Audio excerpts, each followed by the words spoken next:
Muy buenos días, buenas tardes o buenas noches, depende de dónde nos estén mirando. Hoy tengo la oportunidad de realizar una entrevista que no tengo dudas de que les va a interesar y mucho. Ya lo conocen y si no lo conocen es un error, visiten su canal Cosas Militares y descúbranlo. Se trata de Yago Rodríguez, que es un abogado de la Universidad de Burgos, doctorado en estudios estratégicos y un muy destacado divulgador en lengua castellana de asuntos relacionados a defensa, geopolítica militar, etcétera. Su canal Cosas Militares es una referencia indiscutible para quienes seguimos y buscamos, de hecho, una perspectiva seria y desapasionada sobre las cuestiones que atañen a los conflictos bélicos, algo que lamentablemente creo que será moneda corriente a lo largo de este año y en los años venideros. Yago ha publicado recientemente un libro que es muy, pero muy interesante, que yo les recomiendo a todos que búsquenlo, traten de comprarlo, vale realmente la pena. Lo que caracteriza también a la virtud de Yago como divulgador es la capacidad de escribir en forma amena temas muy bien estructurados y muy bien desarrollados. Por un pedazo de tierra es el nombre del libro, con motivo de la situación geopolítica y bélica de 2024 a nivel mundial y de la publicación de este texto, vamos a conversar nuevamente con él. Bienvenido. Muchísimas gracias, Nicolás. Y bueno, no me pongo rojo porque he dormido poco y estoy blanquísimo, pero si no estaría rojo. Muchísimas gracias por la presentación, la verdad, y por la molestia y la seriedad con la que te has tomado esta entrevista, sinceramente. Hombre, gracias a ti por darnos la oportunidad y por obsequiar a la humanidad en su conjunto con una obra tan bien estructurada y al mismo tiempo, insisto, tan amena para que muchas personas ajenas completamente al mundo de los temas militares puedan adentrarse en ellos y comprender su magnitud, que también es económica, energética, social y por supuesto afecta a todos los ámbitos de la vida. Quiero comenzar preguntándote por un tema que por supuesto sigue muy vigente. Hace algunos días se vivió un momento bastante particular con la muerte de 3 soldados estadounidenses en Siria, sumado a la presión permanente de los hutíes con apoyo de Irán en el Mar Rojo, por supuesto riñendo con los sauditas, riñendo con el eje, llamémosle atlantista, y el riesgo de una gran escalada parece cada vez mayor. ¿Esto es así? ¿Esto es una ilusión óptica? ¿Qué cabe esperar al respecto? Bueno, pues como siempre supongo que es difícil no saber qué va a pasar o entreverlo o siquiera entender exactamente qué tiene cada actor en la cabeza. Pero yo diría que ahora mismo estamos en el momento álgido de las tensiones porque los israelíes plantearon una suerte de ultimátum, dijeron que ellos habían establecido una fecha límite de negociación con Hezbollah en el norte. Esa fecha la ubicaron a través de medios de filtraciones a prensa en finales de enero. Obviamente ese momento ya ha pasado.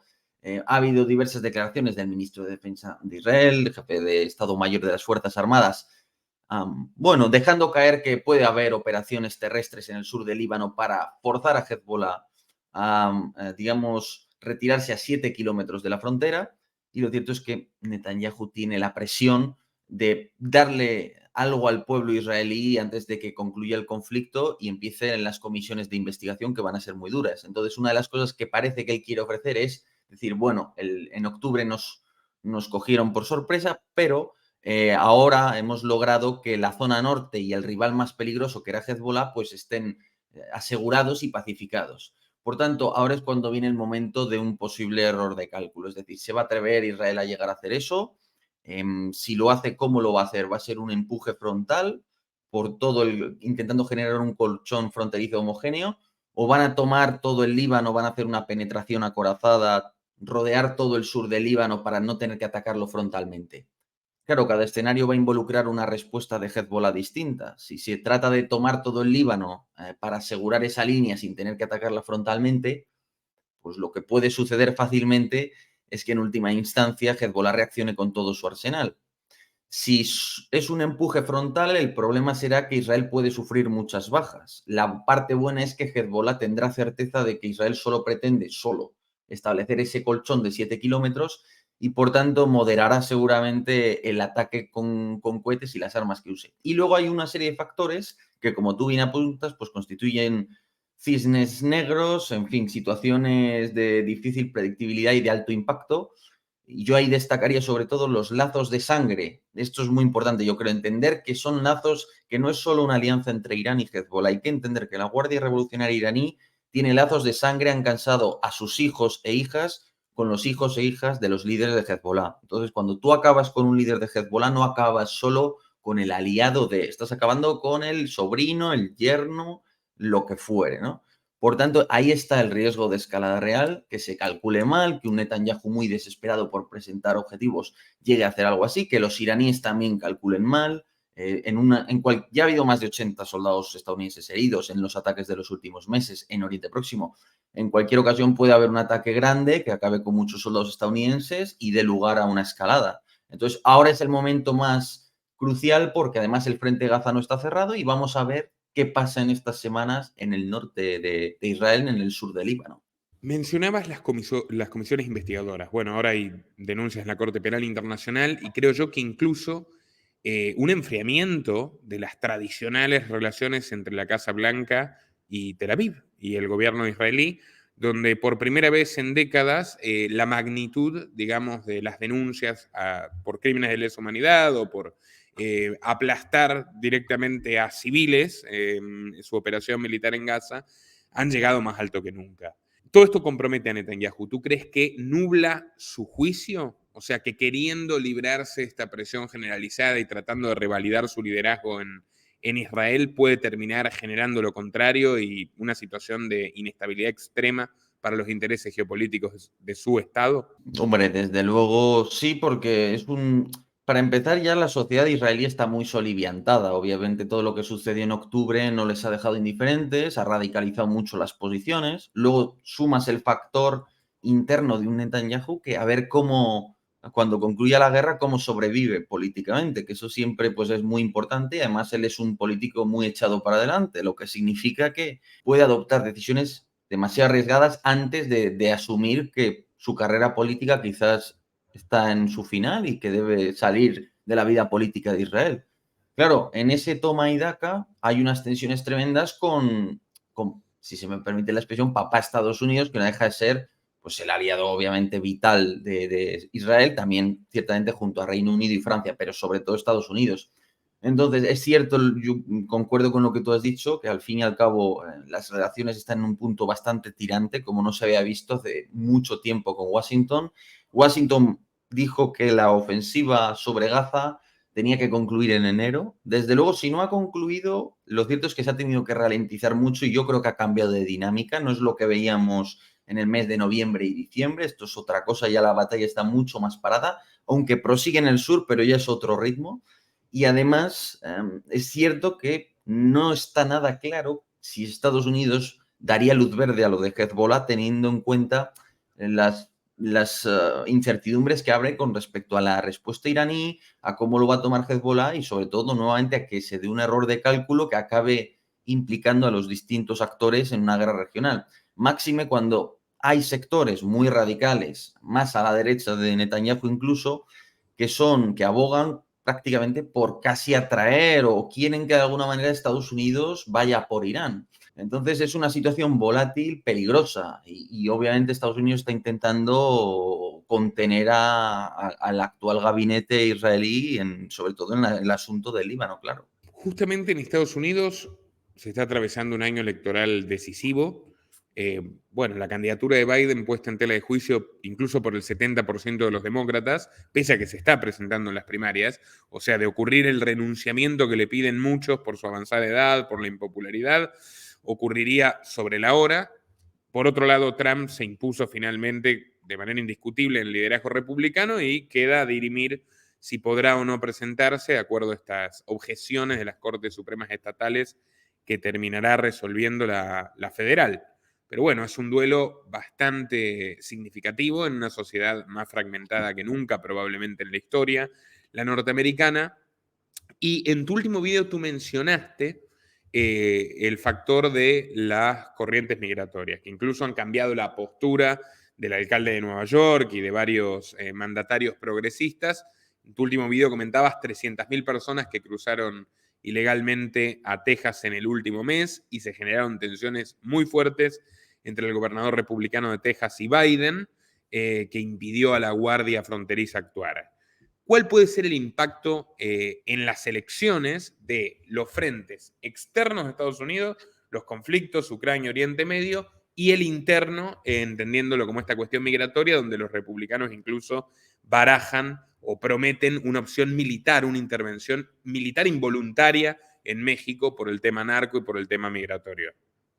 Hombre, se suele decir que la política exterior no gana elecciones, y es cierto, pero puede hacer perder elecciones. Ese sí es un asunto interesante. Entonces, yo lo que creo es que los republicanos han cogido en una pinza fundamentalmente a Joe Biden, utilizando la política exterior como rehén. Entonces, fundamentalmente el apoyo a Ucrania, ¿no? Ya sabemos que hay que aprobar esos paquetes de ayuda para Ucrania, o la posición de Estados Unidos, el prestigio de Estados Unidos se va a ver muy afectado por la desconfianza que genera, ¿no? Que en una apuesta tan importante decidan cesar en su apoyo de esta manera, ¿no?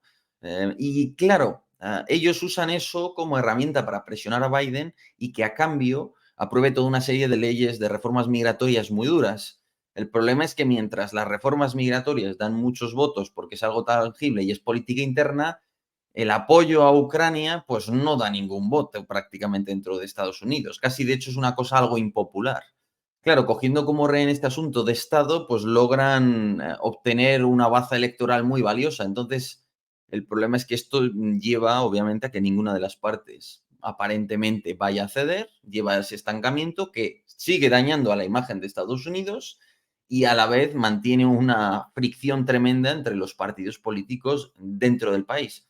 Y eso es, yo creo que es otra mala señal internacional. Es decir, tú conviene que por lo menos en este tipo de asuntos tan capitales, tan de Estado, pues haya una continuidad y no se den estos vaivenes.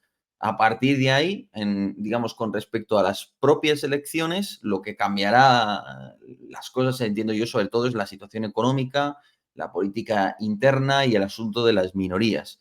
Pero dado que ese yo no es un anuncio, un asunto que conozca profundamente, lo poco que puedo decir es lo que me transmitía Juan Tobar, que es uno de los principales expertos en política exterior de Estados Unidos, y él lo que apuntaba fundamentalmente es que hay unas probabilidades importantes de que obviamente Trump gane y que por tanto la situación va a estar muy reñida. Y a partir de ahí lo que hará Trump no está nada claro.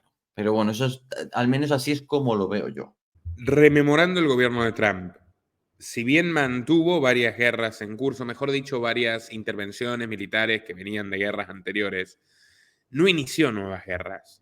Entonces, mi pregunta es, por pragmatismo, porque tiene que ver también con su concepción política y económica más bien aislacionista de los Estados Unidos, que no es novedosa. O sea, era un viejo baluarte de la all-right americana. Yo me pregunto si hoy un regreso de Trump, ¿tú lo ves en la misma clave que su primer gobierno o algo cambia? Esa es una muy buena pregunta y ese es un muy buen matiz que yo mismo le pregunté también a Juan Tobar, precisamente. A ver, Trump, cabe decir que tuvo sus actuaciones, es decir, sí que ordenó el bombardeo de Siria, fue un bombardeo limitado, lo que pasa que por algún motivo la gente parece haberlo olvidado y estuvo a punto de dejar tirados a los kurdos en el norte de Siria ante los turcos. Lo que pasa es que ahí el Departamento de Estado y el cuerpo funcional le presionó y tuvo que recular. Y al final los turcos no pudieron entrar en todo bueno, ya se me ha olvidado el nombre de Rojava, el pseudoestado de los kurdos en el norte, ¿no? Claro, Obama ya había certificado la retirada de Afganistán, sí, particularmente. Todo eso ya estaba firmado, los planes estaban y los inició Obama. Lo que pasa es que Obama luego le cogió la primavera árabe cuando él además quería centrarse en China. Entonces fue una época bastante revuelta en ese sentido. A Trump le tocó un periodo de un poco más de amansamiento y claro, a la administración Biden le ha tocado lidiar con el asunto de Ucrania, lo de Gaza, en fin. Yo creo, y me baso principalmente en lo que comentaba Juan Tobar, que va a ser una administración distinta. Aunque no lo parezca, Trump fue bastante continuista con respecto a Obama. O sea, se siguieron los planes de retirada de Afganistán, se mantuvo al final el despliegue en Siria e Irak, se mantuvo, por supuesto, la guerra contra el Estado Islámico. En líneas generales se agudizó. Bueno, de hecho podemos decir que en realidad fue Trump quien lo inició. Con Obama se estaba ya planteando, pero aún no lo inició, la guerra comercial con China. Biden la ha profundizado y Trump posiblemente será más agresivo con China, entre otras cosas porque parece ser que los chinos utilizaron las inversiones en terrenos agrícolas en Estados Unidos para dañar económicamente a condados donde el poder, el apoyo a Trump electoral es particularmente grande, ¿no? Entonces, con el comprar y vender esas tierras empobreciendo a determinados condados, parece ser que hubo un targeting, o por lo menos eso se ha alegado en medios estadounidenses por parte de China. Entonces, es probable que además haya una cuestión incluso casi con un punto personal. Y desde luego la política estadounidense se ha radicalizado. Lo que sucedió con el asalto al Congreso pues fue obviamente una ruptura, un quiebre total, y la llegada nuevamente de Trump pues provocaría, yo creo que sí cabe esperar. También es difícil, a veces es difícil establecer hasta qué punto es continuismo, hasta qué punto hay una ruptura, ¿no? Pero podemos ver cosas, pues, no tan predecibles, giros como los acuerdos de Abraham, cosas más impredecibles, porque también era un político que se caracterizaba por eso, creo yo, ¿eh? Ojo. Claro, digamos, una plasticidad o un pragmatismo, más allá del discurso recio, que seguramente es lo que le ha permitido llegar al poder, al fin y al cabo, ¿no? Más allá de que sea un ser un tanto pintoresco, si se lo Mm, compara con otros exponentes del establishment tradicional de sí. Washington. Bueno, mira, una cosa que tendría distinto sería la relación con los árabes. Por ejemplo, con los árabes él siempre tuvo una relación bastante buena, y en el asunto de Ucrania es verdad que quizás por alguna cuestión ideológica casi a Putin le resulta más tragable firmar algún tipo de alto el fuego con Trump, que ojo, yo creo que si Putin se empeña en seguir avanzando y manteniendo la guerra, yo dudo que Trump vaya a cambiar mucho la postura respecto a Biden. Lo dudo. Ahora, que si dejaran caer a Ucrania, ¡puf!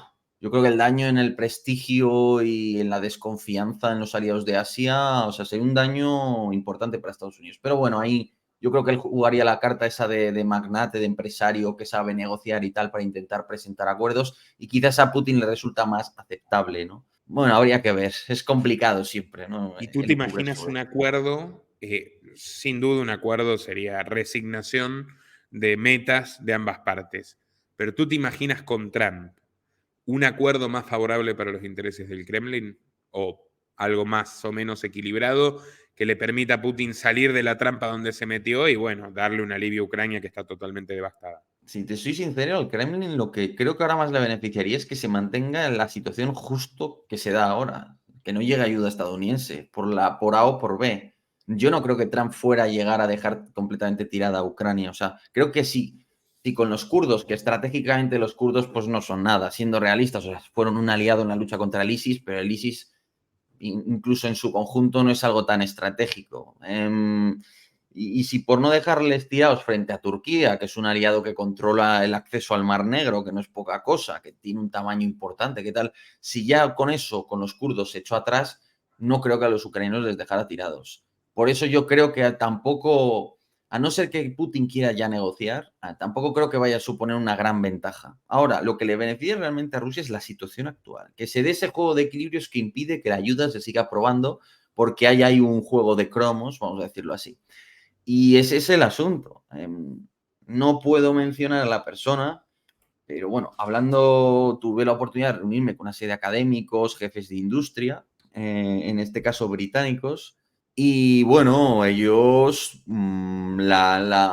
el punto de vista que ellos tenían, alguno de ellos de hecho lo expresaba literalmente como: si no se entrega, si no se aprueban todas estas ayudas para Ucrania en los próximos, hablaba de, si no recuerdo mal, de 2 meses o 3 meses, pocos meses, va a haber una derrota militar a no mucho tardar, porque no se puede sostener el frente. Yo creo que el tipo era alarmista y buscaba hacerlo aposta para, como éramos distintos periodistas, intentar que luego nosotros, pues, transmitamos ese alarmismo. Yo me gusta más que ser periodista, intento analizar las cosas, ¿no? Por eso cuento como todo el contexto, para que se entienda. Pero es verdad que la situación es muy, muy complicada. Y eso es lo que le beneficia a Rusia, que siga tal y como está. Ha cambiado bastante el panorama. Yo te quería preguntar si tú consideras que la contraofensiva ucraniana ha fracasado por la falta de ayuda occidental o la falta de ayuda militar tiene que ver con el fracaso de la contraofensiva. más o menos como el huevo y la gallina. Ja, ¿qué vino antes? Hombre, primero es la falta de ayuda occidental. Nuevamente, mira, como tú te has molestado mucho en preparar esta entrevista, yo te voy a dar alguna información que la he dado muy pocas veces y que es información que alguna yo creo que no está publicada, pero por las reglas con las que tuve acceso a ellas puedo contarlo. Fundamentalmente, y no voy a dar nombres de empresas concretas, pero fundamentalmente las empresas que fabrican artillería en Europa y otros componentes. Pero pensando en artillería, pólvoras y propelentes, y yo antes tenía más o menos confirmada una, pero es que ahora ya sé que por lo menos dos de las más grandes, los propelentes, la pólvora no se fabrica en Europa ni en América. Yo tengo sospechas bastante claras de qué país, en qué países se hacen, pero bueno, en todo caso piensa que viene de África y sobre todo del sudeste asiático, fundamentalmente. De ahí viene la pólvora. Entonces, ha habido países, caso de Sudáfrica. Sudáfrica, esta creo que es una noticia que no ha salido, pero a mí así se me expresó por fuentes que considero perfectamente conocedoras de este asunto. Entonces, fundamentalmente, Sudáfrica impidió, prohibió que se usaran sus propelentes, sus fábricas en su territorio, en este caso de una famosa compañía, entiendo, alemana, para Ucrania. Es decir, ya sabemos que Sudáfrica ha hecho recientemente maniobras navales con Rusia, con China. Entonces yo creo que eso ha hecho un daño a la producción. Luego, en las empresas, como los planes industriales europeos no han apostado tanto por la guerra, es decir, hay unos planes industriales fuertes, sí, pero tampoco son doble o nada, no sé cómo decirlo, no son tan fuertes. Entonces, estas empresas han priorizado entregar la munición a todos sus pedidos, incluso anteriores a la guerra, que entregársela a Ucrania. Entonces, la capacidad de producción para igualar a los rusos quizás sí está ahí, pero es a costa de que estas empresas europeas no le den munición durante 1 o 2 años ni a España, ni a Reino Unido, ni a Francia, porque claro, aquí los ejércitos no solo siguen consumiendo munición, sino que ahora, viendo lo que pasa en Ucrania, quieren aumentar sus reservas. Entonces, encima ha aumentado la oferta, la demanda por partida doble. Total, que todo sumado, una voluntad. Europa tiene cierta voluntad, sí, pero no es tan alta como debería ser. El esfuerzo industrial es importante, sí, pero no es tan alto como debería ser. Los rusos se mueven más rápido, son más rápidos aumentando su capacidad de producción, llevaban ya inercia porque lo estaban haciendo desde antes de la guerra, se han movido rápido con Corea del Norte e Irán, y entonces, aunque ambos bandos se desgastan mucho, pues esa ayuda no llegó en tiempo y en forma. Y luego hay pues todo el problema en Estados Unidos, que tienen todo el asunto del presupuesto, de la producción también en Estados Unidos, que tienen que mantener unas reservas de guerra por si se abre un teatro de operaciones con China en el Pacífico. Y pues todo eso sumado a las líneas rojas de Rusia con que determinado material no se entrega y tal, pues ha dado lugar pues a esta situación fundamentalmente. Esto que me mencionas de la pólvora, que es la primera vez que lo escucho y te agradezco mucho también la exclusiva, me hace recapitular, número uno, la poca atención que le prestamos al sudeste asiático en general en los medios occidentales, donde se libra una batalla decisiva entre China y Estados Unidos, que incluso a mí por momentos, cuando leo lo que pasa en Birmania, lo que pasa en Camboya, me pregunto si no es hasta más urgente que la cuestión de Taiwán. La cuestión de Taiwán es, nos están diciendo permanentemente, va a haber un conflicto tarde o temprano, pero de repente hay otro tipo de conflicto en el sudeste asiático. Y mencionas lo de África y digo, wow, con razón, tantos golpes de Estado también, una arista interesante de la injerencia rusa en África. ¿Cómo contrarresta Occidente este desequilibrio en cuanto al acceso a la pólvora? Nada, de ninguna manera. A mí determinadas autoridades europeas, cuando pregunté sobre este tema, lo que se ha afirmado es que fundamentalmente el problema, ¿por qué no hay pólvora en Europa? Que además tiene gracia, ¿no? Que se supone que los europeos somos los que supimos usar la pólvora para la artillería. Los chinos no fueron tan capaces. Sí que tuvieron algún prototipo, pero no fueron capaces, ¿no? Y curiosamente, ahora nuestra pólvora no viene ni de Europa, ¿no? Pero sobre todo por una cuestión medioambiental. Es decir, fabricar propelentes, pólvora, químicos, tiene unas legislaciones medioambientales muy estrictas. Se ha ido relocalizando fuera de Europa por una cuestión de costes y de legislación y así hemos terminado, que al final tenemos fábricas, bueno, si quieres, de proyectiles, de ensamblaje, pero la pólvora no se produce aquí. Tú Aquí me es estás como se diciendo que reacciona. la obsesión ecológica de los burócratas del Europarlamento ha llegado al nivel de poner en riesgo la integridad territorial o la seguridad de Europa. O sea, ya es tan grave, digamos, el trastorno Es que ecológico. es lo de Alemania, ¿no? Alemania siempre se equivoca, haga lo que no sé cómo decirlo. Ellos, por belicistas, provocan la Segunda Guerra Mundial, por pacifistas, provocan, en cierto sentido, la guerra de Ucrania. La posición alemana, después de Crimea, que fue muy tímida, claro, es fácil decirlo a posteriori, ¿no? Pero después de lo de Crimea siguieron pensando que no pasaba nada. Y como Rusia pensó que efectivamente no iba a pasar nada, pues al final esa desatención a la guerra, esa desatención a su ministerio. De hecho, una periodista alemana me explicaba y me decía, la actitud del alemán, de nosotros los alemanes, respecto a nuestro ejército es de una educada ignorancia. Esa es su concepción de sus fuerzas armadas. Claro, ese país pues ha priorizado mucho antes la ecología que considerar algo tan estratégico como la fabricación de munición dentro de tu propio territorio, de tal manera que se han ido poniendo legislaciones, como no había guerras, nadie le daba importancia, y sin querer, ahora que lo necesitas, te das cuenta de que es que dependes de terceros que son telita cada uno de ellos, que son países que no son muy fiables. Y así está la situación, efectivamente. Y así reaccionamos más que nada. Intentamos hacer algo, pero mal y tarde.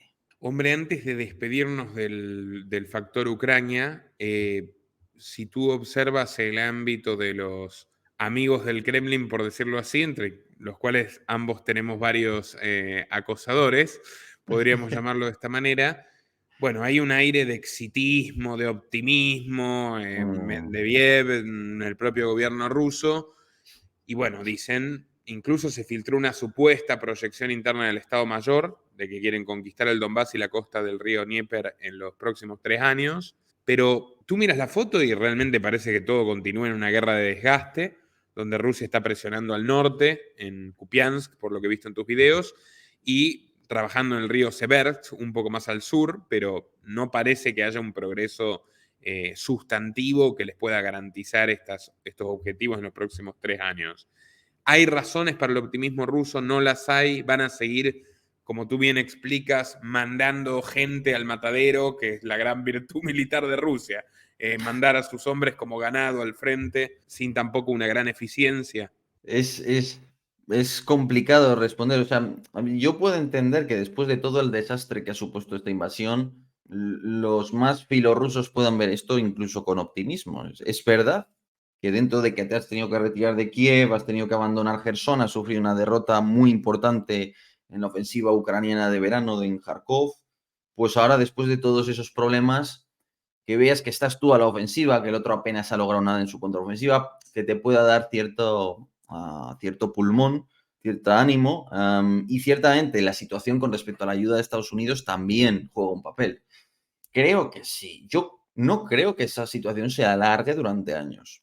Ahora bien, es justo decir que si la ayuda estadounidense o europea concluye o se mantiene en la situación que está ahora la estadounidense, que es casi en cero, y ellos están intentando maniobrar, ojo, para compensarla de algunas maneras. Le han dado a Grecia o le han vendido unos paquetes de modernización y todo el material soviético que tiene Grecia, que es mucho, pues se le va a dar a Ucrania. Es decir, tienen aún herramientas para intentar maniobrar fuera del Congreso. Pero bueno, el asunto fundamental para mí es que ese escenario podría llegar a darse. Podría. Pero cuando hablamos de una guerra de desgaste y pensamos en escenarios a 2, 3 años, es completamente impredecible. Entonces yo creo que los rusos tienen un triunfalismo relativo después de tantas derrotas, pero por ahora no hay nada que justifique un gran optimismo, a no ser que para ti optimismo ya sea avanzar pocos kilómetros. De hecho, si lo piensas bien, que el plan optimista sea que en 3 años avances hasta el Dnieper, que vas a avanzar a una media de 50 kilómetros al año, o sea, es que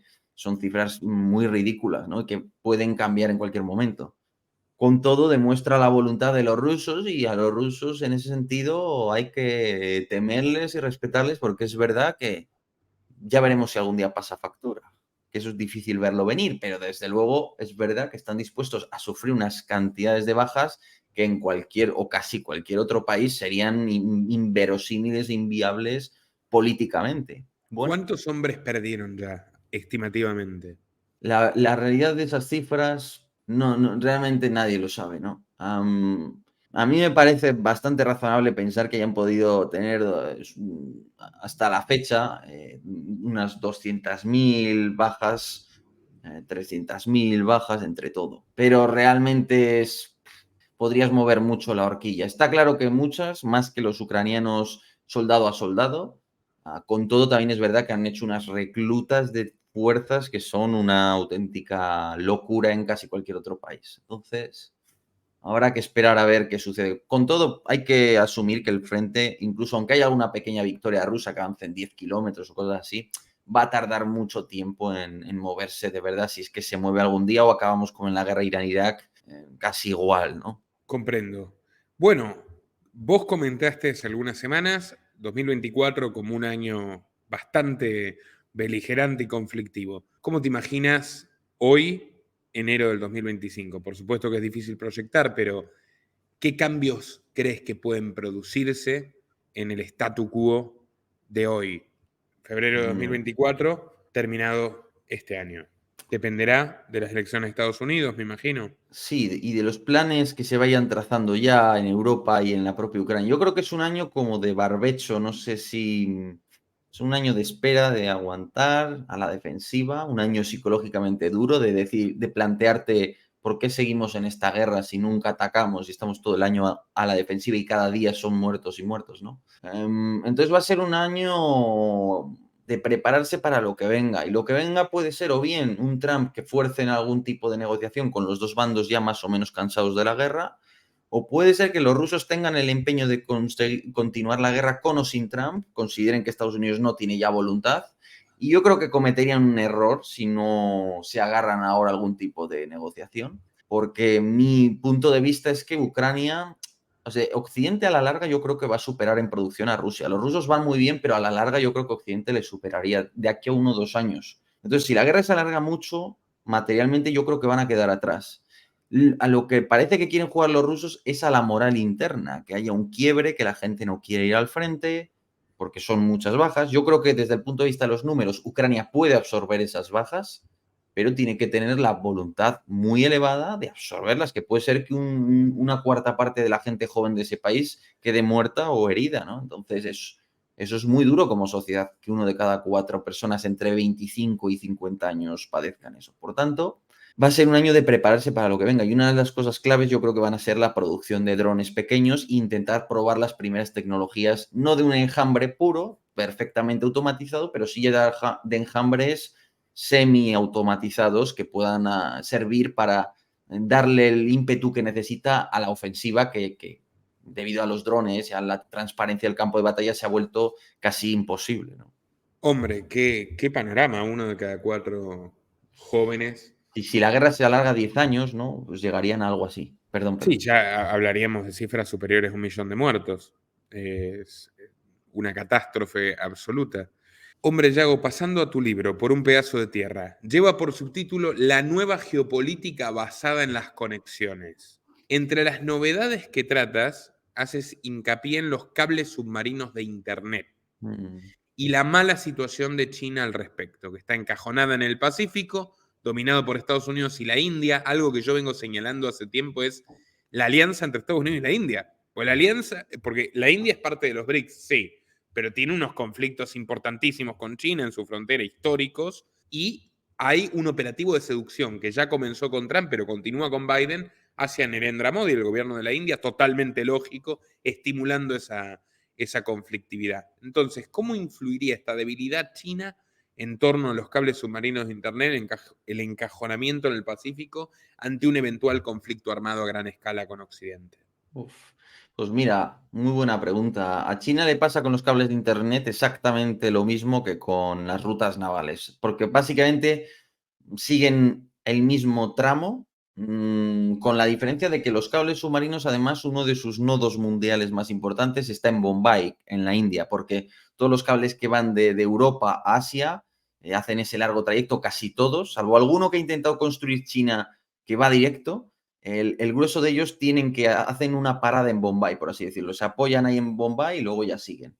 Entonces, en ese sentido, tienen doble problema. Si nos fijamos en el Océano Pacífico, lo que vamos a encontrar es un océano estadounidense, con Hawái en el centro, luego vas dando saltos hasta llegar a Guam, Japón, todo esto, la Midway, Wake Island, todos estos lugares, ¿no? Además, te vas a topar con socios de Estados Unidos como Filipinas y aliados históricos como Tailandia, ¿no? Entonces, todo lo que sea las conexiones con América, de tipo cable submarino, navales, aéreas, en caso de conflicto quedarían cortadas inmediatamente por todo el Océano Pacífico. Aunque los chinos logren destruir la base de Okinawa, en cadena, destruyen todo lo que hay hasta Pearl Harbor, da igual porque en Pearl Harbor podrían hacerlo. Y aunque destruyeran Pearl Harbor y las islas Hawái, da igual porque desde California podrían seguir manteniendo el bloqueo naval de toda la costa de América para los buques mercantes chinos. Y claro, entonces diríamos, bueno, ¿cuál es la otra salida para China? Bueno, pues el otro lado, ¿no? Europa, sacar los buques por ese mercado.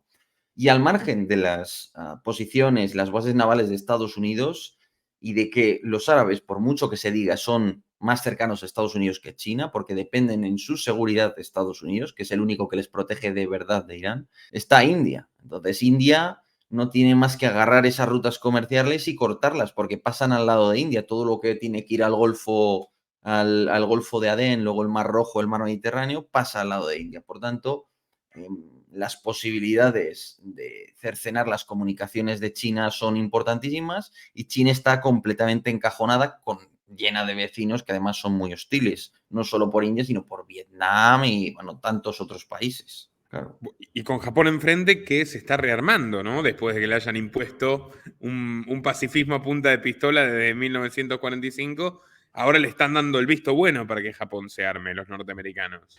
Efectivamente, Japón reformó su constitución hace 3 o 4 años con Shinzo Abe y de hecho es un secreto a voces que tú analizas la flota de portahelicópteros japoneses y están todos ya preparados para poder operar aviones de despliegue vertical, o sea que son portaaviones camuflados fundamentalmente. Entonces, bueno, por no hablar de los programas de inversión que están realizando, todo esto, que es fundamental también. Por tanto, tienes rivales por todas partes. Por eso a China, todo lo que sea un conflicto lo tiene que evitar porque, bueno, tienen las de perder. Habría que ver determinadas actitudes de los vecinos, porque aunque, de hecho, los vietnamitas te lo dicen así. Yo siempre lo digo, pero a mí una periodista vietnamita me explicó con toda naturalidad cómo ellos odian a los chinos. Me decía así, nosotros odiamos a los chinos y ellos lo saben. O sea, no es es un secreto a voces que es así. Y aún así, por Taiwán ellos no van a entrar en un conflicto, ¿no? Entonces, ahí es importante la reacción de los distintos países, amigos o no de Estados Unidos, que podría ser que dejaran caer Taiwán y no movieran un dedo. De hecho, lo que quiere Estados Unidos es que haya no hay una OTAN, es imposible, pero bueno, alguna cierta comunidad, una cierta piña en materia de seguridad que permita reaccionar como mínimo, como lo hizo Europa, a lo que sucedió en Ucrania. Pero lograr eso es muy difícil porque los estados de Asia-Pacífico, al contrario que los europeos, tienen un nacionalismo mucho más fuerte, que les hace mucho menos sensibles a lo que suceda con sus vecinos. En cambio, aquí en Europa, aunque también tenemos nacionalismos muy fuertes, no todos lo son y hay un mayor sentimiento, yo creo, de comunidad entre los distintos países, ¿no? Así que esa es la situación tal y como yo la veo. Bueno, importante. Bueno, no, ya está, con esto dicho. No, hombre, pero de hecho es muy interesante. Tú dices, la mala posición china solo tiene dos posibles soluciones. La primera es tratar de unificar política y culturalmente el núcleo indo-pacífico para que deje de ser tan hostil a China. Nos has Mm. dicho claramente, lo tienen muy complicado en el corto plazo. Y luego, la segunda es impulsar las conexiones terrestres con Europa y África. Ah, Esto me parece muy interesante. sí, sí, sí, sí, sí, sí, efectivamente.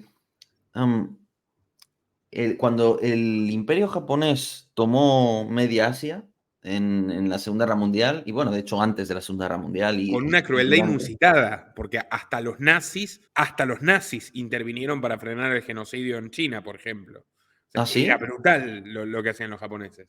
No sabía que hubieran intentado los nazis intervenir. Bueno, de hecho, apoyaron a Chiang Kai-shek, le enviaron, pero eso fue, sí, sí, sí, algo me suena, pero no sabía que hubieran abogado a favor de los propios chinos.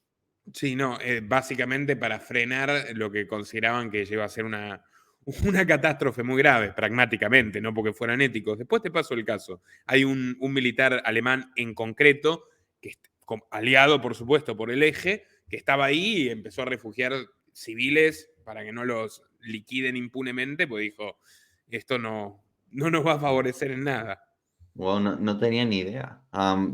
Pero bueno, el asunto es que los japoneses intentaron establecer una cosa que llamaban la esfera de coprosperidad de Asia, ¿no? Y ellos se mostraban a sí mismos como una alternativa a Occidente, fundamentalmente.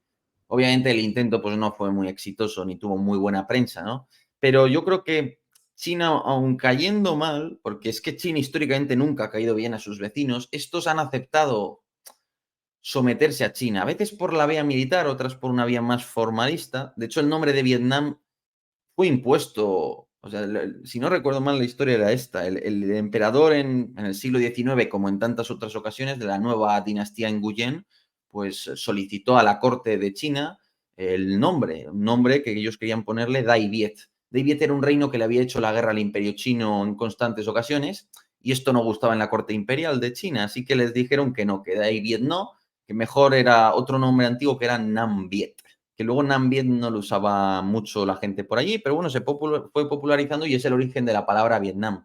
Pero a lo que veis a que los estados de la zona rendían pleitesía, pagaban tributos y asumían los formalismos que les imponían desde Pekín, aunque luego a nivel interno los odiaran y no los emplearan. Es decir, que no necesitan cariño de los vietnamitas para que los vietnamitas puedan llegar a someterse a China como lo hacían antaño. Yo creo, de hecho, quizás los planes chinos van un poco por ahí, por volver a esa armonía universal, como en estos términos hablaban ellos de la China. Y luego la otra parte, Asia Central. Los chinos saben que obviamente las alternativas en Asia Central o incluso en la ruta del Ártico son limitadas. La realidad es que tú no puedes transportar mucho por ninguna de esas rutas, pero es un alivio y es una salida a la que además Occidente no le ha prestado mucho interés. Asia Central, la verdad, que está abandonada.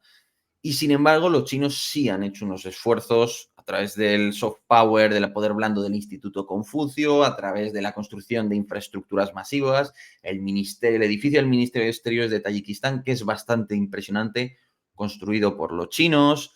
Han penetrado en las élites de todos esos países y de hecho tienen una pugna con los rusos que buscan mantener su influencia bastante fuerte. De hecho, los rusos cuando forzaron, por ejemplo, a Kirguistán a entrar a la Unión Económica Euroasiática, lo hicieron para establecer aranceles, ¿no? Una zona de comercio en la que Kirguistán y Rusia están unidas y en la que China está fuera. Por tanto, cuando China entre, van a tener que empezar a pagar impuestos sus mercancías. Y gracias a eso logró parar la llegada masiva de mercancías de China y ha mantenido su cuota de influencia en Kirguistán. Pero ahí hay una pugna. En todo caso, es el gran puente terrestre que tiene la ruta de la seda, ¿no? En cierto sentido, que tiene China hasta Europa y que le puede servir para aliviar un bloqueo naval en el Pacífico y en el Océano Índico, creo yo. Respuesta certera. Voy a hacer una mínima cápsula histórica para quien le interese. John Heinrich Detlef Rabe fue el diplomático nazi que en la guerra sino-japonesa, la Segunda Guerra Sino-Japonesa, preludio de la Segunda Guerra Mundial, salvó a 200.000 chinos civiles de ser exterminados, dándoles refugio en un área diplomática de 2 kilómetros por 2 kilómetros cuadrados. Bueno, Wow. en fin. Fue antes del pacto tripartito, de todas formas. Fue antes del pacto del eje entre Hitler, Kurusu y Chiano, ¿no? Italia, Alemania y el Reino de Italia. Así que bueno, un dato histórico para quien le interese. No tenía ni idea. Ciclo conector, Yago.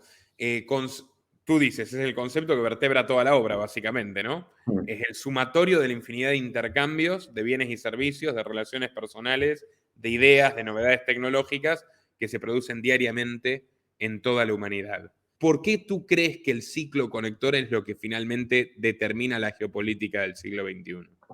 Bueno, como toda teoría, tienes que renunciar a una parte de la realidad. Entonces, yo sé que va a haber excepciones y todo eso. Creo que la clave, la gracia del ciclo es entender que cada intercambio es bueno en sí mismo.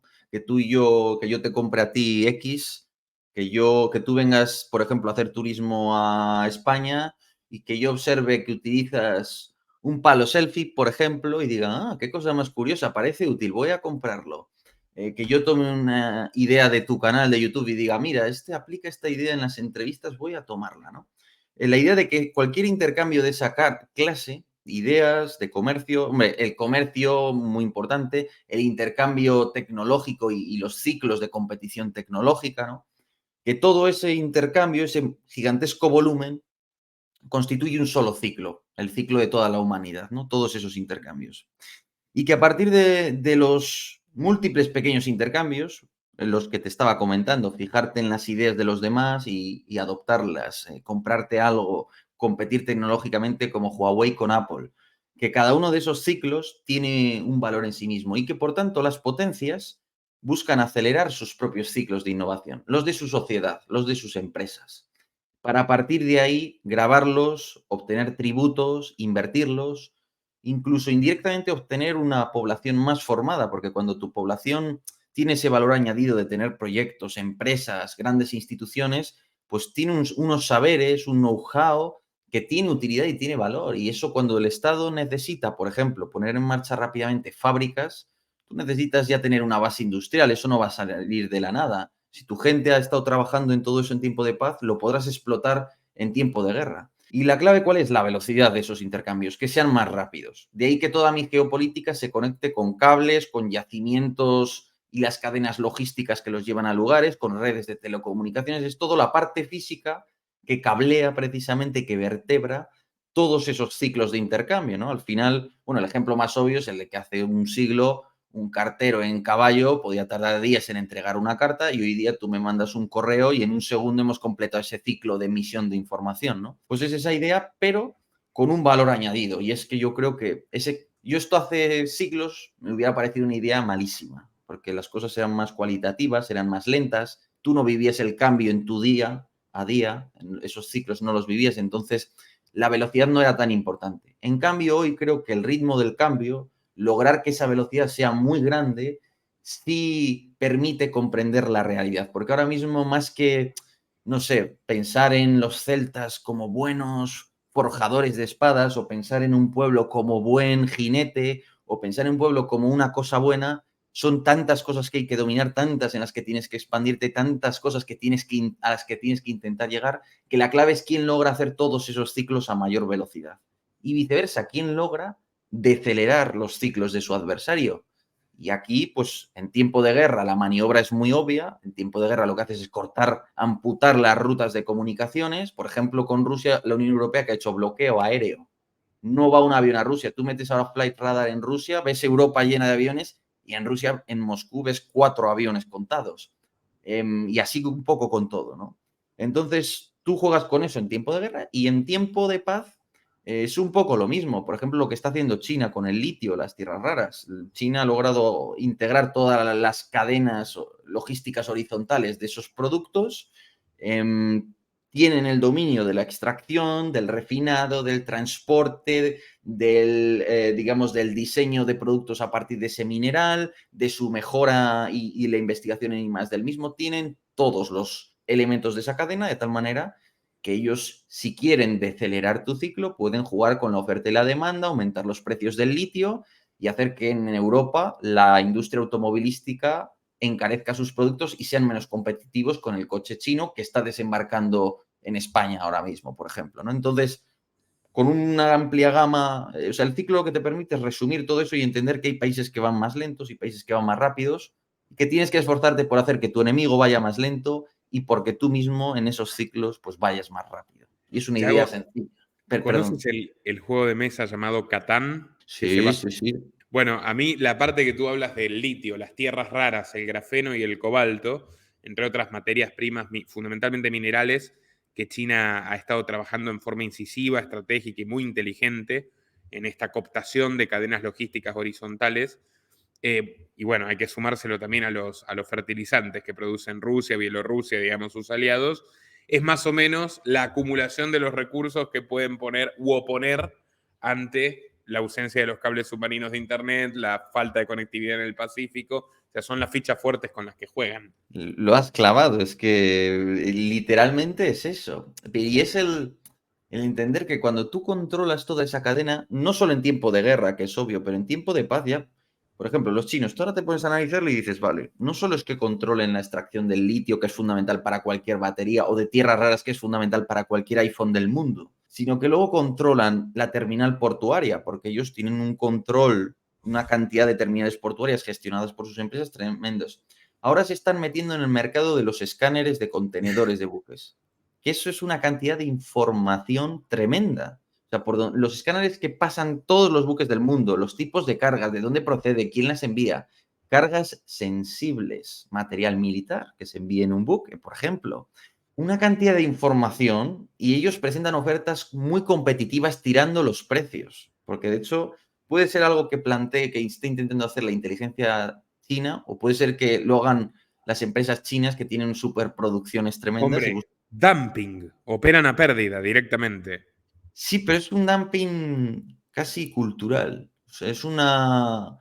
Tú cuando lees el Imperio Chino, o sea, el Imperio Chino antes de la Revolución Industrial, como industria manufacturera preindustrial, era lo más avanzado del mundo. Sus baratijas ya se vendían por toda Asia Central, ya se vendían. Tú te vas ahora a un museo del siglo XVIII Europa, vas a encontrar jarronería inspirada en China o de China directamente a patadas. O sea, ellos ya siempre se han basado históricamente en mucha producción. De hecho, a los pueblos de las estepas, una táctica consciente que tenían era organizaban grandes caravanas que cruzaban los desiertos para ir a ver a los pueblos Xiongnu. De hecho, lo contáis en el libro y llegan a entregarles en seda un cuarto de la producción anual, como regalos. Ni siquiera es un tributo, hablamos de como regalos, con el objeto de mantener esta política durante años y acostumbrar a esos pueblos a los productos de la civilización china, asequibles, baratos. Poco a poco les iban integrando en su esfera y además les iban amansando mucho más, les iban haciendo dependientes. Entonces yo no sé si es algo, un dumping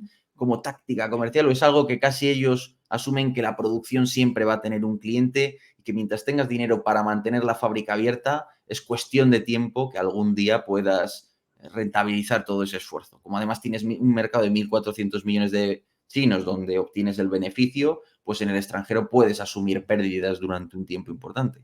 Bueno, el caso que ellos van controlando de toda la ruta, el puerto, el escáner que vigila todo en puertos que no controlen, la red de 5G de Huawei, las minas que si están en Australia necesitan empresas chinas porque son las que saben extraer esos minerales. Las empresas australianas no pueden por sí solas, no saben hacerlo. Entonces, claro, como controlan toda esa cadena, pues al final es que pueden jugar con las entregas a tiempo o a destiempo, con el sabotaje, con mil y una herramientas, con el tener conocimiento privilegiado para hacer ofertas de compra. O sea, es que las posibilidades son inmensas y son bastante hábiles, yo creo, en ese sentido. Es un panorama muy interesante para América Latina y permíteme tratar el ejemplo argentino.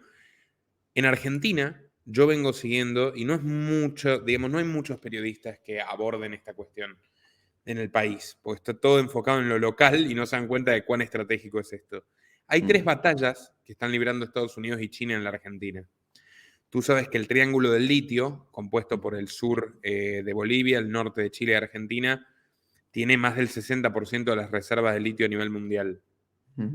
Y el tablero de ajedrez es muy interesante porque a China le costó unos 8 años tener una dominancia extrema sobre la extracción de litio en la Argentina, al punto que el 80% iba para empresas chinas en el año 2020.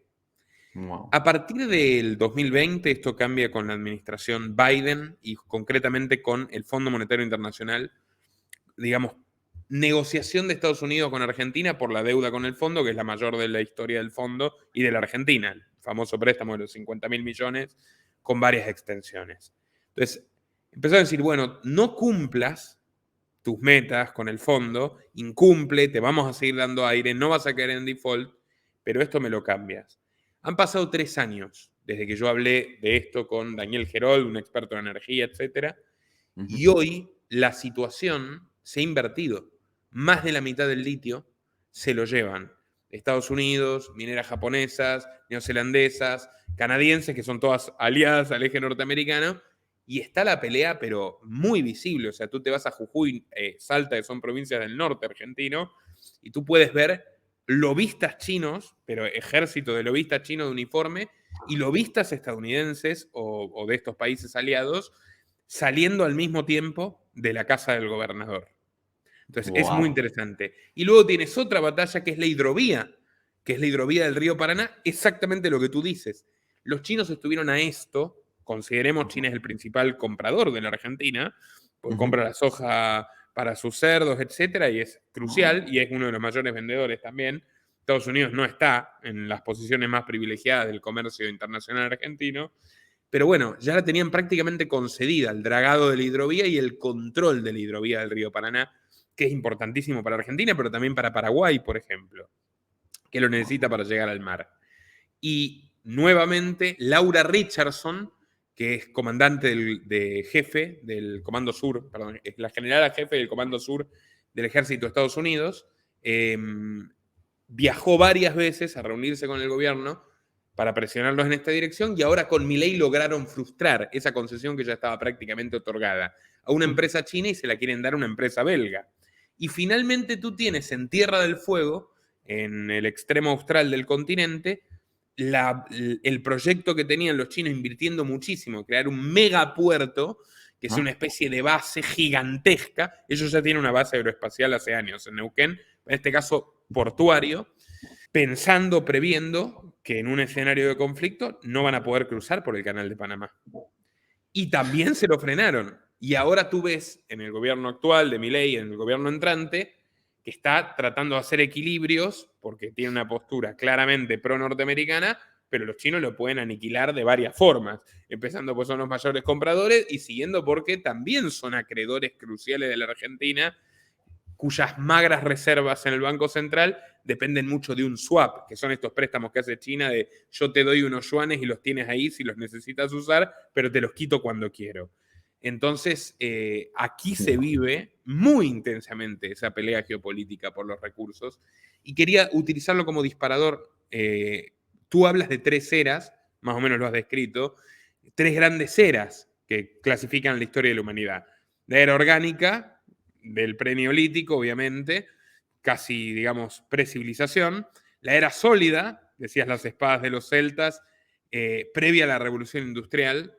Y luego la era energética. Entonces, desarrollas mucho esto en el libro, que es el enorme valor que tiene hoy la energía, los recursos energéticos, para la construcción de hegemonías. ¿Quieres decirnos algo al respecto de esto, Yago? Pues sobre todo, la idea fundamental es entender, eran las tres eras de los recursos. Entonces la idea para el espectador era entender, digamos, qué recurso predominaba en cada época de la humanidad y a cuál había que prestarle atención.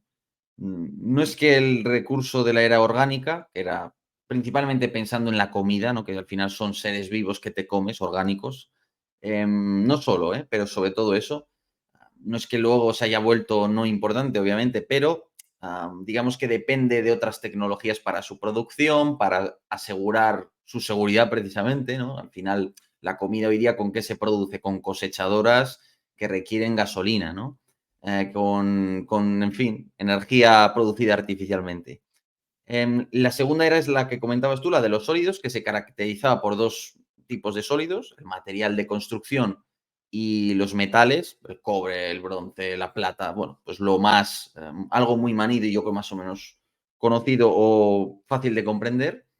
Y luego ya la tercera era en la que el tercer énfasis para mí venía de la mano de la energía, ¿no? Y la energía muy ligada también al modo en el que se intercambia los recursos en una sociedad, ¿no? Lo planteábamos así, si cuando vivíamos en cuevas y solo sabíamos tallar 4 piedras, lo importante en la vida de un ser humano era la comida, los orgánicos.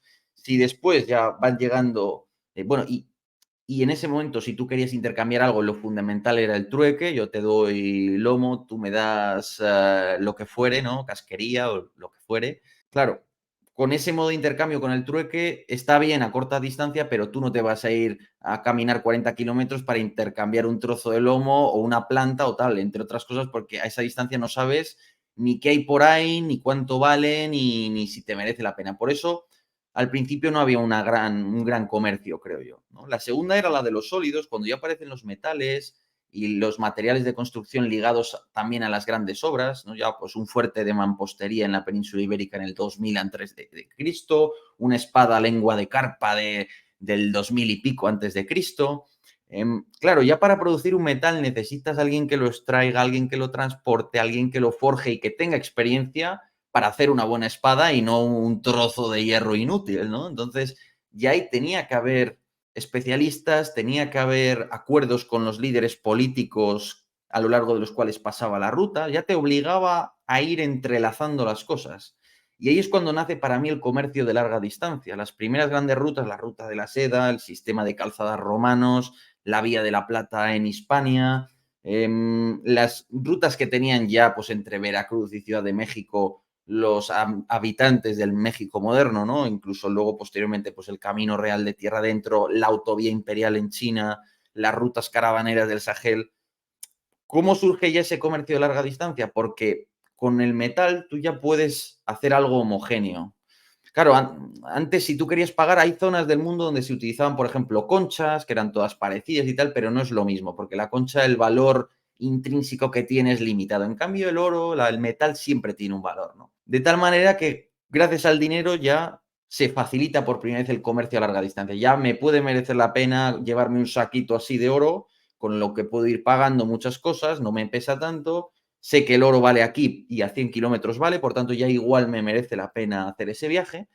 Y ese tipo de comercio de larga distancia, pues van haciendo las rutas, ¿no? Lo que llamamos en España el descubrimiento de América fue al final la búsqueda de nuevas grandes rutas para hacer eso mismo. Pero claro, ya llegamos a la era energética y en la era energética no solo es que la clave ya no es el metal o los materiales de construcción, que eso se mantiene, ahora es la energía, ¿no? Al final, ¿quieres metal? Necesitas energía, hornos eléctricos o de gas. ¿Quieres bienestar? Necesitas energía. Para hacer un café necesitas electricidad para lo que quieras. Y claro, en esta época en la que ya todo empieza a ir tan rápido por la energía, que en su naturaleza no, no es una mercancía que transportes. Su lógica es más la de las telecomunicaciones, la de algo que se transporta, si no instantáneamente, con bastante velocidad. Y claro, ya con algo que empieza a ir tan rápido, que aparecen los trenes, que tal, la moneda se queda muy pesada, empieza a quedarse obsoleta fundamentalmente. Tiene un valor, sí, pero es que no permite un comercio ágil al ritmo de la nueva civilización. Entonces ahí surge lo que yo llamo la transferencia. Y surge el fenómeno por el que el dinero se convierte en transferencias de datos fundamentalmente. Es decir, el dinero es, tú hoy día lo planteas y te lo planteas seriamente y dices, vamos a ver, ¿tú cuánto dinero tienes? Me da igual, $100.000, por ejemplo. Y yo te pediría que me lo enseñaras, tú me sacarías tu móvil y me dirías, mira, aquí están. Alguien hace un siglo se hubiera reído de nosotros dos. Habría dicho que es un número pintado ahí en una pantalla, eso no es la nada, ¿no? Puedes cambiarlo y poner si quieres otro cero. Es algo completamente inexistente. Lo único que lo mantiene es la existencia de una era energética, la seguridad de que la energía nunca se va a acabar, de que esas redes inmensas de telecomunicaciones, de redes eléctricas, van a seguir estando ahí y nos van a permitir mantener toda esta ficción tan real que vivimos, ¿no? Y claro, la cuestión es que para pasar del paradigma del comercio de larga distancia de la antigüedad hasta la era industrial a lo que vivimos ahora, que es ya la interconexión, la red, de verdad, ya no es del punto A al punto B, es que el A, el B, el C, el D están todos interconectados, necesitas información. Simultáneamente, el factor que tú dices, la disolución del tiempo, que antes era tan determinante en estas interacciones. Efectivamente, efectivamente. Y ahora que quieres interconectar esta red de tantos consumidores, necesitas una cosa que son datos, información. Y ahí es donde entra la transferencia. Entonces, si antes teníamos el trueque, luego aparece el comercio, dinero a cambio de un bien o un servicio, ahora aparece la transferencia. ¿Y qué es la transferencia? Es el intercambio de datos a cambio de servicios, fundamentalmente. Entonces, ¿quién es el primero al comienzo de la era energética que se compone en su primera época de la era industrial, de la primera industrialización? Pues es el Estado el primero. ¿Por qué? Porque el Estado ya es el primero que a ti te obliga. Primero te pone un sello en la cabeza, en la frente. Yo además tengo buena frente, como puedes observar. Entonces te pone un sello y te pone un numerito, como si fueras una vaca. te hace lo mismo con tu casa. Te dice, mira, aquí vamos a poner portal número 1 y vas a tener un código postal y vas a aceptar el sistema métrico decimal y vas a aceptar que yo coja tu nombre, tus apellidos, los de tus padres, nada más nacer.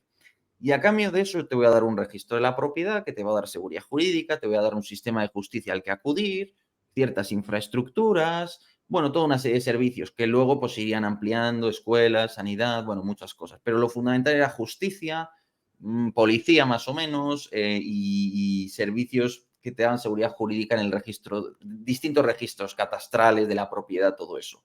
Civil también, ¿no? De cara a los casamientos, contratos matrimoniales. Entonces, el Estado es el primero que ofrece todo eso, porque es el primero que homogeneiza todo, porque necesita ver lo que pasa en la realidad desde un despacho. Y para eso necesitas una transparencia que el trazado antiguo medieval no te daba, que estaba todo lleno de casas, todas encima estrechas, no sabes quién vive dónde, quieres hacer un reclutamiento masivo para una guerra, buena suerte con ello, no puedes establecer seguridad jurídica si un juez emite una sentencia y no sabes ni dónde vive el condenado, ni cuál es su familia, ni nada, ¿no? Claro, de eso hemos pasado al Estado sigue ahí, pero ahora hay otra capa más. Y la capa más son las nuevas grandes empresas, desde la óptica que yo planteé en el libro, que son sobre todo pues, las grandes tecnológicas. Amazon, Hombre, Google. me has dado un disparador. Tú pones el Dale. ejemplo de Apple y dices, Apple es uno de los mayores contribuyentes tributarios del planeta y el gobierno de Estados Unidos es su principal beneficiario. Estados Unidos obtiene dinero y poder de que sus empresas lideren estos ciclos conectores, ¿no? Y por eso también Washington sufraga, o sea, el gobierno de Estados Unidos, costes de infraestructura, inicia guerras comerciales con los competidores tecnológicos de sus empresas. O sea, durante muchísimo tiempo, no, siguen produciendo, Apple produce en China, pero Microsoft Research Asia, o sea, había muchísima inversión tecnológica norteamericana en China, sigue habiendo, pero ahora que existe Huawei, empieza la guerra comercial. Y entonces, esto me viene a la mente, porque lo acabas de decir, el valor de la información. Hay que entender que las Big Tech, Facebook, Google, etcétera, Alphabet en realidad, etcétera, Microsoft, son también un sistema de vigilancia masiva de la humanidad. O sea, el Estado moderno comienza a poner numeritos en las personas y en cierta forma someterlas a cambio de unas contraprestaciones dudosas, que son las que tú has mencionado, pero ahora, ya en esta era ya más tecnocrática, Proyecto Prisma, lo que reveló en su momento Snowden, la totalidad de nuestras conversaciones, de nuestras búsquedas, esta entrevista, los comentarios de los usuarios, van a quedar grabados a perpetuidad en el data center de la National Security Agency en Utah, en Estados Unidos, no de ciudadanos estadounidenses, de todo el planeta. Y ese es hoy, tal vez, hoy, el mayor capital de los Estados Unidos, ¿no? La recolección masiva de información privada y sensible de los habitantes de todo el mundo.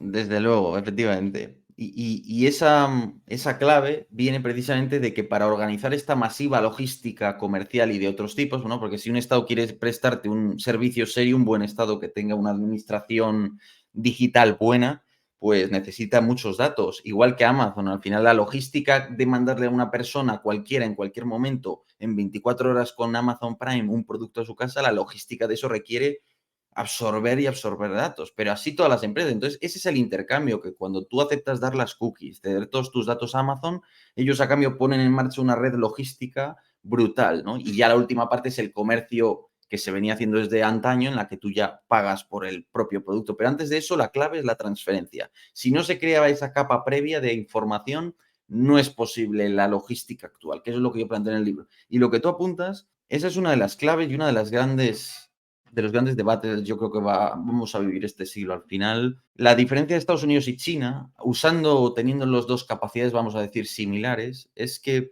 en Estados Unidos sí que hay unos contrapoderes, sí que puedes recurrir a un tribunal, sí que una agencia de inteligencia tiene que pedir permiso previo a un tribunal antes de tener acceso o de lanzar un programa tipo PRISM, es decir, que No, sí que no hay... lo hicieron igual, era el centro de Prisma, pero sí entiendo, existe la formalidad de que tú tienes que Bueno, hacerlo. Había tribunales la secretos formalidad, especiales. sí, exacto. A ver, es la formalidad, pero bueno, sí que tienes que pasarlo y si no, asume las consecuencias. O sea que sí que existe ese punto. Y luego el otro punto es que el Estado estadounidense, aunque tiene un grupo de empresas sobre las que puede influir y tiene poder, obviamente, no es un control que pueda ejercer de manera directa. De hecho, esas empresas siempre le pueden plantear problemas, pueden recurrir a tribunales, luego el Estado puede también, si quiere, intentar imponer leyes que afecten a esa empresa o tal, que eso que yo sepa no ha pasado, pero a su vez, si eso fuera a suceder, en el Congreso hay un juego de equilibrios entre partidos políticos, que si un partido político ve que el otro en el gobierno está haciendo una ley contra una empresa que se ha opuesto a dar datos a la CIA, por decir algo, pues hay un juego de equilibrios. En el caso de China, en todos los países hay algún tipo de juego de equilibrios. Pero la diferencia en China es que no existe ese control formal siquiera. Es decir, los chinos, la inteligencia china tiene derecho a decirte directamente que le des todos sus datos y punto. Y sobre todo luego también que yo creo que tienen un juego de equilibrios interno pues mucho menos potente, ¿no? Entonces ellos pueden directamente, de manera directa, tomar todos los datos de sus empresas. De hecho, es lo que está haciendo Xi Jinping. Está intentando, a través de todo eso, generar bases de datos a escala nacional con la información de 1.400 millones de personas. No hablo de una óptica de seguridad, de vigilarles. Hablo de una óptica de explotarlo comercialmente, de que si tú tienes nuevamente, lo hice en el vídeo de este domingo, ¿no? Si tú tienes los datos genéticos de 1.400 millones de chinos, como están haciendo con la base nacional genética, con la IA en el estadio en el que está, que ya está muy avanzada, empiezas a aplicarla ahí, encuentras patrones, etc, etc. Imagínate a la empresa farmacéutica china las ventajas de competitividad que le puede dar eso. Y ahora aplica eso a todos los campos, es decir, bases de datos para todo. Están creando el primer sistema público nacional de provisión de datos del mundo que yo conozca, de proveer datos a las empresas de manera masiva con fines comerciales. Y eso solo lo puede hacer un Estado muy centralizado. Claro, ¿cómo compites con eso? ¿Es más eficaz eso que el modelo estadounidense? Es menos eficiente, pero puede acabar siendo menos eficiente, pero más eficaz. Entonces, esa es la gran duda. ¿Qué régimen es más eficaz, ¿no? En Occidente la respuesta que te daremos parece obvia, ¿no? Libertad del individuo. En la Unión Europea solo se ha legislado con eso en mente. El beneficio económico de nuestras empresas no ha recibido mucha atención, pero bueno, esos son los dilemas. Perdona por la chapa, Nicolás. No, hombre, para nada. Yo estoy encantado. Y antes de cerrar, porque sinceramente me parece que es un capítulo muy, muy oportuno, núcleos vacíos y frictores. ¿Nos podrías desarrollar estos conceptos? Sí, claro, yo encantado, muchas gracias. Bueno, pues en geopolítica no es la primera vez que se plantea, geopolítica, si os hablan de geopolítica, tiene que tener alguna relación con la geografía. Si os están hablando de geopolítica y no hay geografía por ningún lado, no tiene nada que ver. Por eso yo, todas estas ideas tan abstractas siempre las conecto luego con los cables, con las telecomunicaciones, con algo que esté sobre la Tierra. En tu canal te pasas un buen rato mostrando mapas.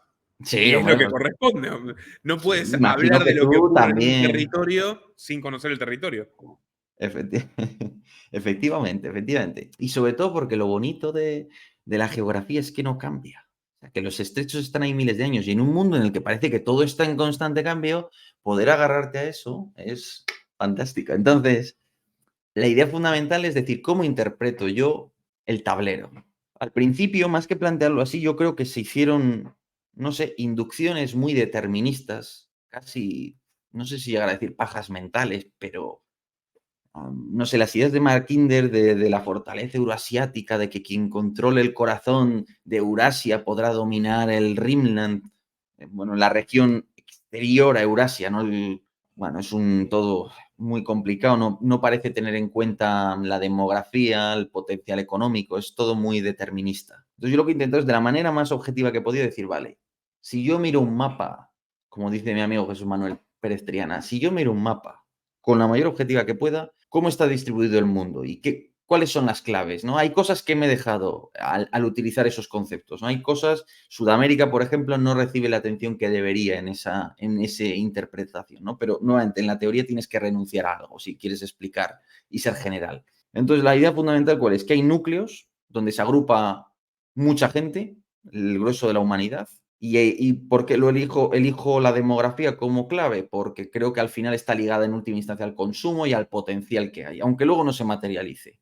Pero en principio el núcleo es donde están las grandes masas de población del mundo y son 5. Son pues, Europa y el norte del Mediterráneo, en Norteamérica, desde Panamá hasta el sur de Canadá.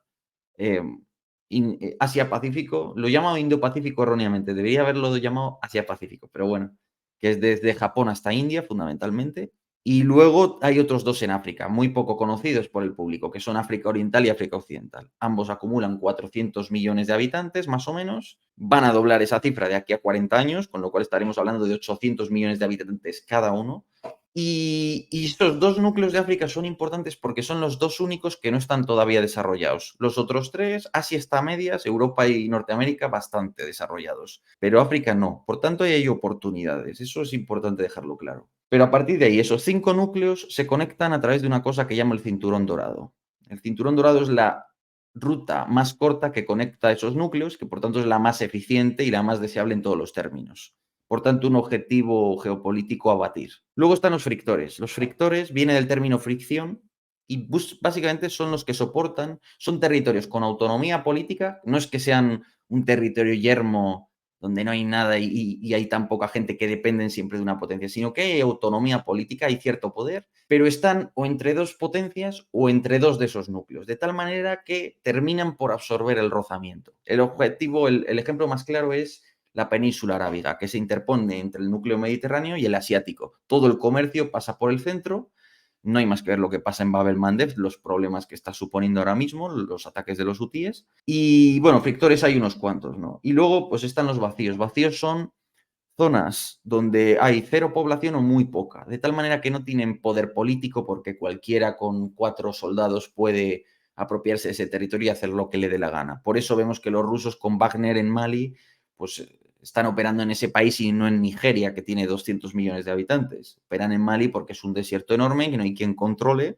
Y todos esos vacíos, sea un vacío marítimo como los océanos, sea un vacío terrestre como la Amazonía despoblada, como Asia Central despoblada, como el desierto de arábigo de Rub al-Khali despoblado, como todo el Sáhara, son los terrenos de maniobra. Yo ahí maniobro, yo ahí lo uso de trampolín y a la vez que son de maniobra han separado históricamente a esos pueblos. De ahí que sean vacíos al fin y al cabo, ¿no? Entonces, no hay más que ver cómo el África negra empieza donde acaba el Sáhara y el África del Norte empieza con los árabes donde termina el Sáhara en el norte, ¿no? Entre el Mediterráneo y el Sáhara. Y esos territorios tienen ese efecto histórico. Así que son esos 3 en los que divido todo el planeta. Y el cinturón dorado es Sí, lo que los conecta a esos núcleos. la unión de los núcleos.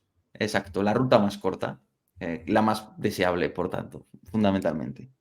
Yago, ha sido un enorme placer tenerte aquí, una clase extraordinaria de tu parte. Por un pedazo de tierra, la nueva geopolítica basada en las conexiones.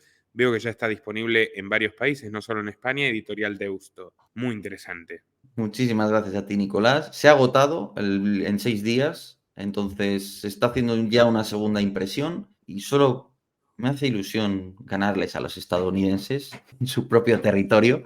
Entonces, se ha logrado que este libro, yo no me lo esperaba y a la editorial le ha sorprendido, sea el 7º más vendido de Amazon Estados Unidos en español, que de ahí todos los libros son en inglés, en relaciones internacionales. Entonces es un logro y creo que es una muestra de lo que yo intentaba con el libro, que somos tantos millones de hispanohablantes y en esta y tantas otras materias no sacamos libros de gran calidad y de un Mahan, un tal. Yo, no, por supuesto, no aspiro a llegar a eso, pero creo que este libro intenta ir por ese camino y la prueba es que en Estados Unidos, en un mercado así, ha logrado un cierto éxito, aparte de que en España y todo eso. Así que solo eso, perdona que te haya interrumpido y gracias a ti por tu atención y por tu amabilidad y porque fijaros lo que se lo prepara Nicolás. Ha tenido 24 horas, le mandé el con 24 horas y se ha organizado con él y otros compañeros que me lo estoy explicando antes para preparar la entrevista. Todo el trabajo que lleva eso es para valorarlo y el buen hacer y la diligencia de alguien que se toma así de en serio las cosas es para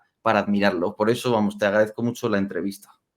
Muchas gracias a ti, Yago. Estás abriendo caminos en este sentido. Suscríbanse a Cosas Militares si no lo han hecho ya y pueden apoyar al periodismo libre en www.patreon.com/Nicolás Moraz. Compartan esta entrevista y hasta la próxima.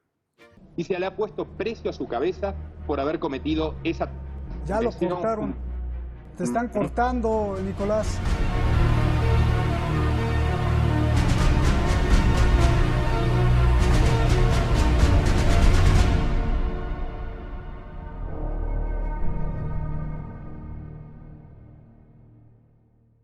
Nuestro trabajo depende de tu apoyo.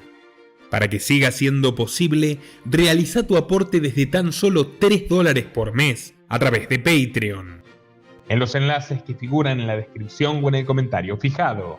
También podés hacerlo vía Bitcoin o desde la opción Unirte de YouTube. Y si estás en Argentina, elegí el medio de pago de tu preferencia a través de Mercado Pago. Quienes nos apoyen en Patreon a partir de $5 mensuales tendrán acceso a análisis, entrevistas, conferencias y documentales exclusivos. También tenemos opciones para sponsors. Así que publicita con nosotros a través de patreon.com/Nicolás Moraz.